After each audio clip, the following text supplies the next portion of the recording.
Assalamualaikum warahmatullahi wabarakatuh. Perkenalkan, saya Fifah. Saya mahasiswi Prodi Tadris Bahasa Inggris semester 5. Nah, di mata kuliah Pendidikan Anti Korupsi ini, materi yang selanjutnya itu adalah materi faktor-faktor penyebab korupsi. Nah, yang mana sebelumnya di minggu lalu itu kita telah membahas tentang apa itu korupsi dan integritas. Nah, sekarang kita membahas faktor-faktor penyebab korupsi. Nah, jadi penyebab ataupun faktor-faktor korupsi itu ada beberapa. Yang mana faktor penyebab seseorang akan melakukan tindakan korupsi yaitu karena adanya faktor dorongan dari dalam diri sendiri ataupun keinginan hasrat, kehendak dan lain sebagainya gitu. Dan ada juga karena faktor rangsangan dari luar, misalnya dorongan dari teman-teman ataupun adanya kesempatan dan kurang kontrol. Nah, ini disebut dengan faktor penyebab internal dan faktor penyebab eksternal. Nah, jadi pada titik ini pencarian akar penyebab korupsi itu perlu, tetapi ada salah satu keharusan agar obat yang diberikan bekerja dengan hebat ataupun dengan tepat. Nah, sekali lagi secara garis besar penyebab korupsi dapat dikelompokkan menjadi dua yang sudah saya katakan tadi, yaitu faktor penyebab internal dan faktor penyebab eksternal. Yang pertama sekali itu adalah penyebab faktor internal. Nah, faktor internal adalah faktor pendorong korupsi yang berasal dari dalam diri setiap individu. Ini berasal dari diri sendiri, pribadinya seseorang. Di mana di dalamnya itu ada sifat tamak ataupun rakus manusia, yang kedua ada gaya hidup konsumtif, dan yang ketiga ada moral. Nah, sifat tamak ataupun rakusnya manusia itu merupakan sifat ataupun sikap yang berasal dari dalam diri setiap individu, yang mana hal ini terjadi ketika seseorang mempunyai hasrat besar untuk memperkaya diri dan tidak pernah merasa puas terhadap apa yang telah dimiliki, yang mana secara bahasa ataupun etimologi, secara terminologi bahasa itu, tamak itu berarti rakus hatinya. Nah, sedangkan secara istilah ataupun etimologi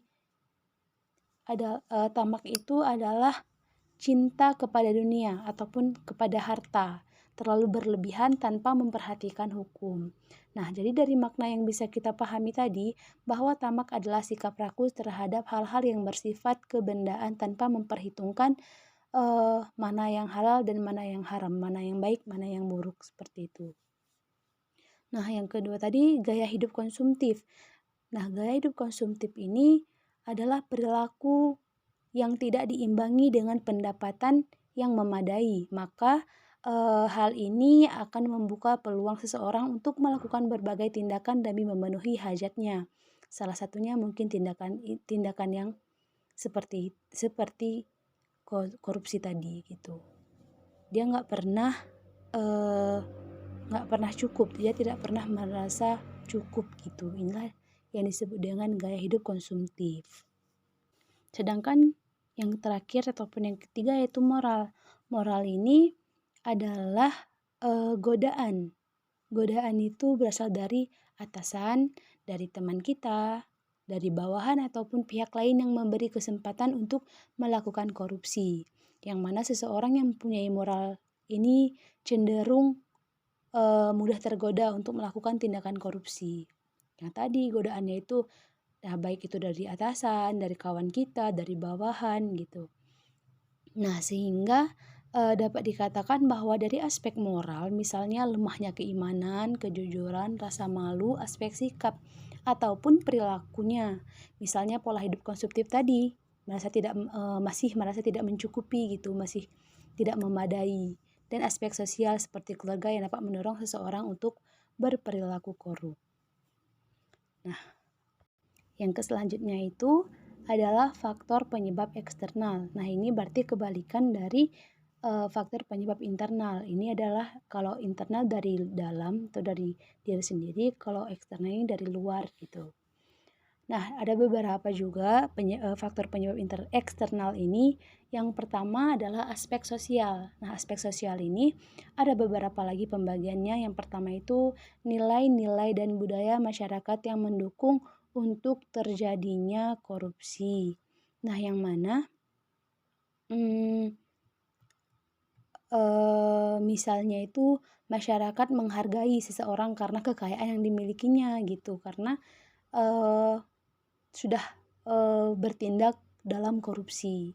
Yang kedua, masyarakat menganggap bahwa korban yang mengalami kerugian akibat korupsi adalah negara, yang mana padahal akhirnya kerugian terbesar dialami oleh masyarakat sendiri. Contohnya itu misalnya seperti akibat korupsi anggaran pembangunan yang menjadi berkurang, pembangunan transportasi umum menjadi terbatas gitu misalnya. Nah, dan yang ketiga, masyarakat kurang menyadari bila dirinya terlibat dalam perilaku korupsi.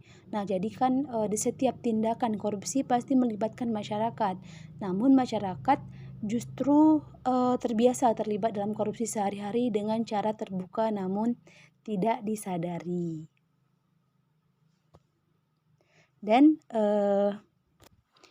yang terakhir, masyarakat kurang menyadari bahwa korupsi dapat dicegah dan diberantas bila masyarakat ikut aktif dalam agenda pencegahan dan pemberantasan korupsi. Nah, yang mana jika masyarakat aktif dalam agenda pemecahan dan pemberantasan korupsi, mereka bisa mencegah agar tidak terjadinya lagi sebuah korupsi. Nah, yang selanjutnya itu adalah yang kedua itu ada aspek politik.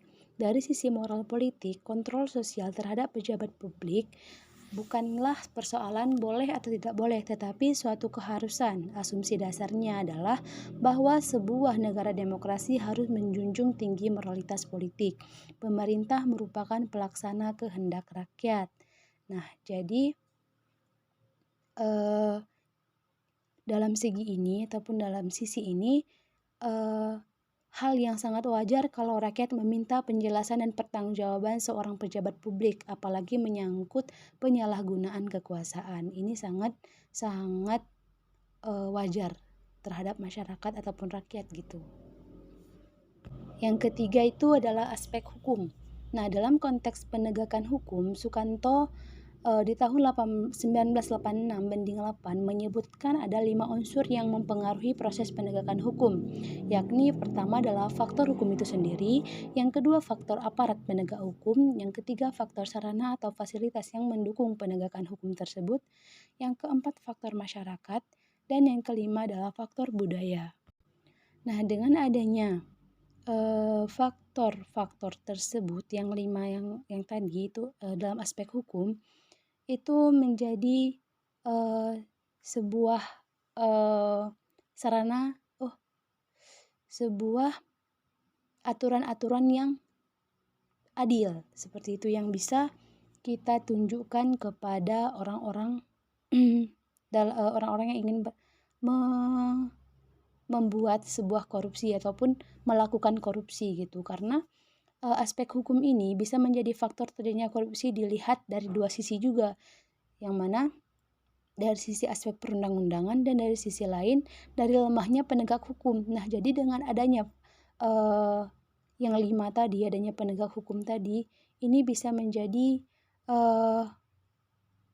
penguat seperti itu. Karena hal lain yang menjadi hukum sebagai sarana korupsi adalah tidak baiknya substansi hukum, mudah ditemukan aturan-aturan yang diskriminatif dan tidak adil, rumusan yang tidak jelas dan tegas sehingga menimbulkan multitafsir serta terjadinya kontradiksi ataupun overlapping dengan aturan yang lain gitu. Nah, yang selanjutnya itu ataupun yang keempat adalah aspek ekonomi. Nah, aspek ekonomi ini juga sangat mempengaruhi penyebab terjadinya korupsi. Yang mana aspek ekonomi itu merupakan struktur bahwa yang memberi bentuk dan corak pada semua yang ada pada struktur atas. Oleh karena itu, sistem politik, corak budaya, bahkan struktur masyarakat sebenarnya tidak lain adalah cerminan belaka dari sistem ekonomi yang ada di baliknya. Yang selanjutnya ataupun yang kelima adalah aspek organisasi, yang mana di dalam aspek organisasi ini termasuk sistem pengorganisasian lingkungan masyarakat, yang mana aspek-aspek penyebab korupsi dalam sudut pandang organisasi itu meliputi yang pertama ada kurang adanya sikap keteladanan pemimpin. Pemimpin itu kan sebagai panutan dari bawahannya gitu. Jadi apa yang dilakukan oleh pemimpin merupakan contoh bagi bawahannya. Yang kedua tidak adanya kultur budaya organisasi yang benar.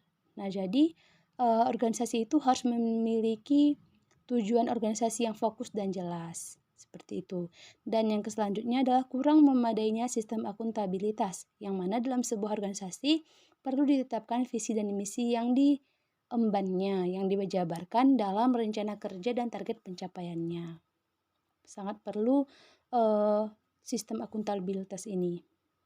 Dan yang terakhir adalah kelemahan sistem pengendalian manajemen, yang mana salah satu syarat bagi tindak pelanggaran korupsi dalam sebuah organisasi. Itulah sistem pengendalian manajemen. Nah, dan yang poin terakhir itu yang C adalah faktor penyebab korupsi dalam perspektif teori.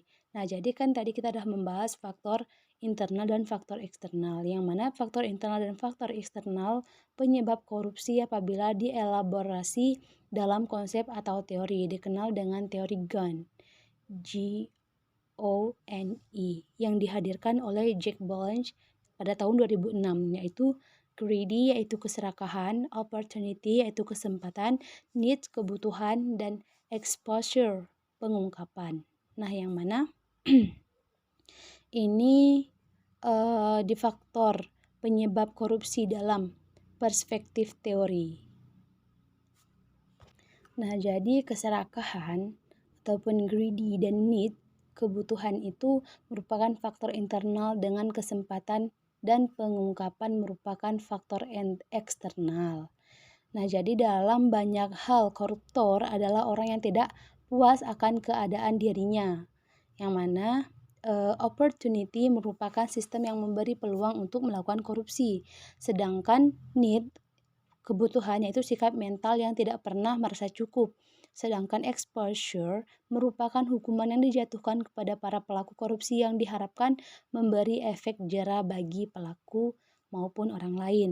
Nah, mungkin hanya itulah yang dapat saya sampaikan atau saya jelaskan mengenai faktor-faktor penyebab korupsi. Saya akhiri dengan mengucapkan wabillahi taufiq wal hidayah. Wassalamualaikum warahmatullahi wabarakatuh.